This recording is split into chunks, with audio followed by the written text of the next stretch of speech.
Okay, so the first thing that I want to talk about is your SMART goal. SMART stands for specific, measurable, attainable, relevant, and time-bound. So let's go over those individually.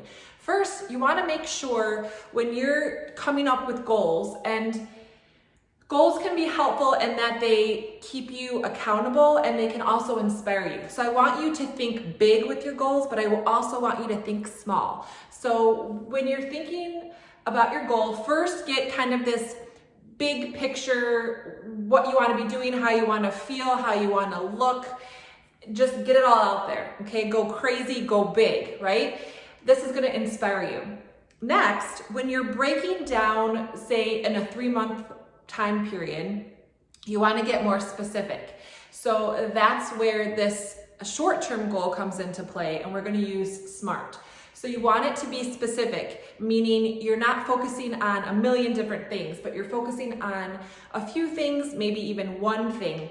The smaller that you can do your SMART goals and kind of check them off, the more successful you're going to be than if you kind of set yourself up too big and you may lose momentum in the process. So first, make it specific, whether it's movement related, nutrition related, etc. And again, I want to go back to the fact that you're having this overall goal because maybe you want to improve in many different areas in terms of nutrition and movement and lifestyle, etc. But right now, you're just going to focus on maybe 1 or 2 of those things.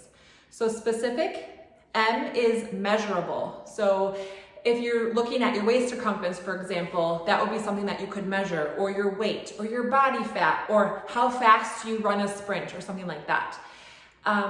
The A is attainable. Is this something that you could actually do in the time period that you're given? So this doesn't relate to your overall dreams and goals because those might seem really out of reach and you might not be sure how you're going to get there. But when you're coming shorter into that short-term goal, that's something that you want to be like, I can for sure walk 3 times a week for 10 minutes. That's attainable for me.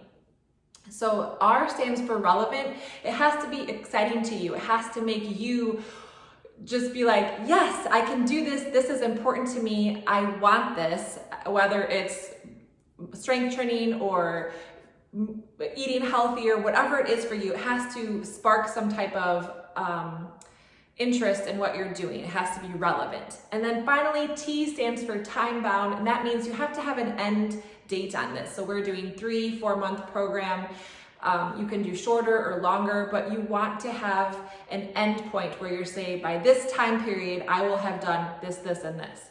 So those are your SMART goals. Continue to talk about them in the groups or emailing me or messaging me or commenting on the YouTube page, however it is that you are connecting with your community and with myself.